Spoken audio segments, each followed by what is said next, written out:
Hey guys, and welcome to the Working Money Channel. So February was quite the month for XRP, I gotta say. We saw some amazing ups at the beginning of the month, and then some crazy downs by the end of February, and now it's looking like we're making our way back up slowly but surely. This is the 4-hour chart for XRP, and it looks like we're actually forming a double bottom here, at least for the short term. Here was the last candlestick. The last low we saw was around 22.2.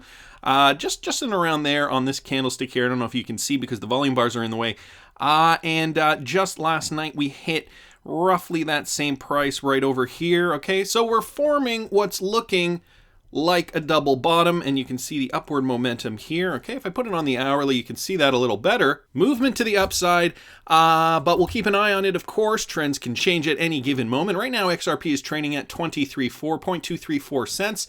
Guys, remember when I was talking about the monthly candlestick and how we were going to see, well, I was crossing my fingers. We were going to see hopefully 2 green months in a row, and we hadn't seen that since this bull run here. Well, by the end of February, we did not, in fact, see that green month, but we came very, very close. This is the month of February, but something to note is the volume, the overall volume.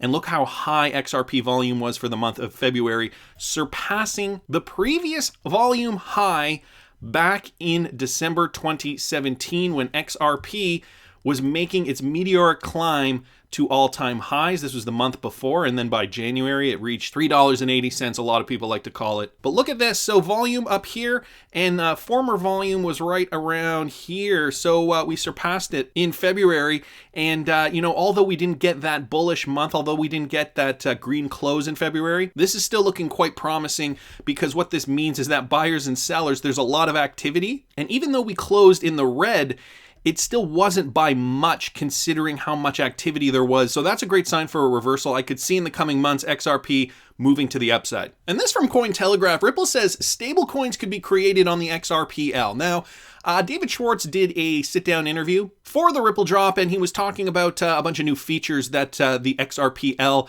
will possibly accommodate in the future. He said one feature Ripple may be unveiling would allow third parties to launch other third-party cryptocurrencies on the XRP system. The details of this feature have yet to be announced, but Schwartz mentioned that it could be used to introduce fixed value tokens like stablecoins to the ledger. He said that is one of the obvious use cases, fixed value stablecoins. But it's just another one of those features that will allow more utility for the XRPL. It's essentially assets pegged to some external value. That's how he puts it there in that quote. Other blockchain-based networks have been able to let their users run stablecoins. However, Schwartz teased that Ripple's feature as particularly interesting because the liquidity is guaranteed by the ledger mechanics. And so it all comes back to liquidity. Obviously, a very important feature for transacting, making sure value is able to transfer. This is why the XRP ledger can accommodate this. And so guys, I will link this article in the description if you want to read the full thing. Got a few things here. XRP Crypto Wolf sent me this. Central banks around the world are investigating digital cryptocurrency prototypes.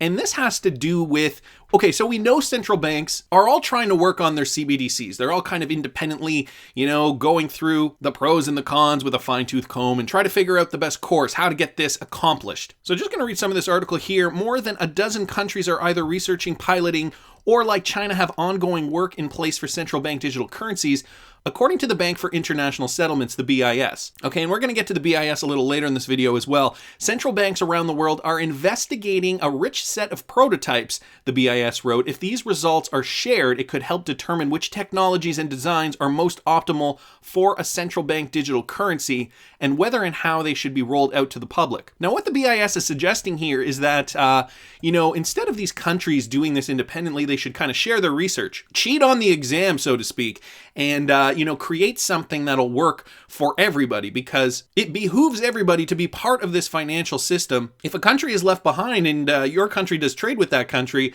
it's not going to make your country any better off. So you might as well kind of share the technology, share the research, and figure out what works with CBDCs and what doesn't. This debate matters to officials because there's a critical difference between the notes in your purse or wallet and your digital wallet or checking account. The former is issued directly by the central bank, the lender of last resort, and typically the anchor of a country's financial system. The latter depends on the stability of commercial institutions and can be more vulnerable. And so the BIS talks a little bit about this idea that in the event of a financial crisis, and we are actually seeing this right now, so it's kind of convenient that they're talking about this, the consumer will need cash and cash quickly. So the idea of having your currency digitized prevents all those middleman steps so you can have access to your cash a lot quicker. This flight to cash has been seen in many crisis episodes, including recent ones. The BIS wrote, if in the future cash were no longer generally accepted, a severe financial crisis might create further havoc by disrupting day-to-day business and retail transactions.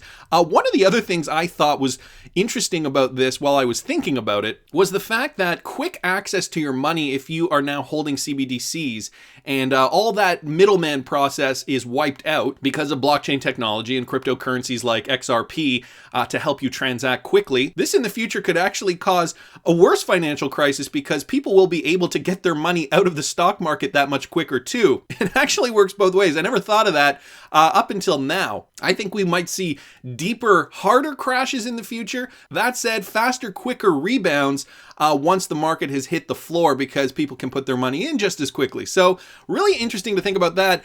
This also from XRP Crypto Wolf, and this also from the BIS, their quarterly review, March 2020.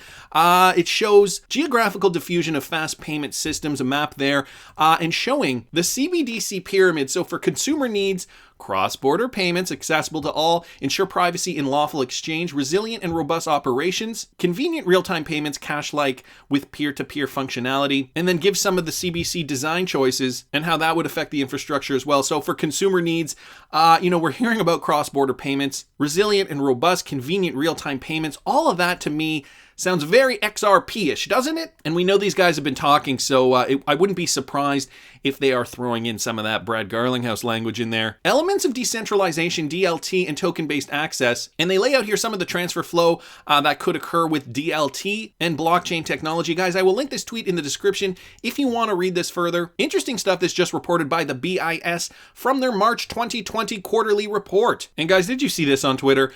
This from Baba Yaga, at Baba Cugs on Twitter.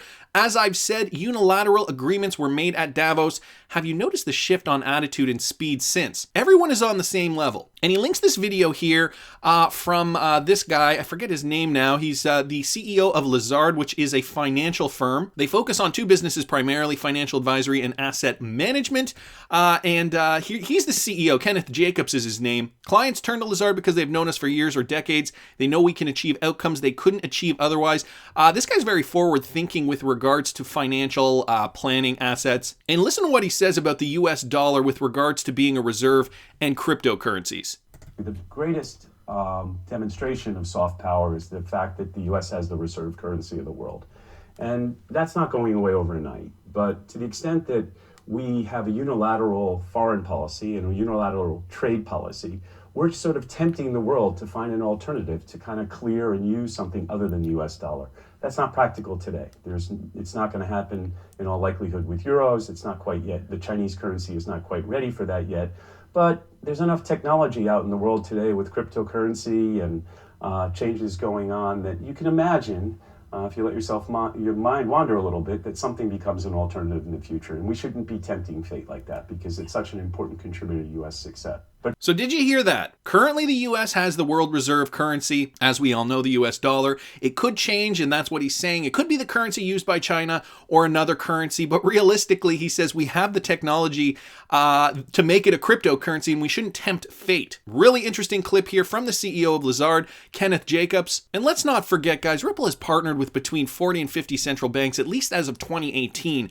I'm sure the number is even greater than that today. So when we're hearing talks about cryptocurrency and the reserve currency in the same conversation, you know XRP is going to be part of the narrative somewhere. Especially when we're seeing the BIS talking about how, this is going to be tokenized. Cross-border payments, correspondent banking, central bank digital currencies, token-to-token, and token-to-account settlements. All this is going to DLT, blockchain technology. Ripple is working with probably over 50 central banks at this point. And yes, looking on the monthly, I have a feeling March is going to be bullish. I'm calling it, guys. Anyways, that's just my opinion, but I want to hear what you guys think. Please subscribe to the channel if you want to be eligible for the Ledger Nano X giveaway. That's right, guys. I'm giving away a Ledger Nano X, and we're almost at 30,000. So subscribe to the channel if you want to be eligible. We need to reach 30,000 subscribers by March 15th, and the Ledger Nano X could be yours. Like the video if you like the content I'm providing. I always love hearing your comments. See you in the next one, guys.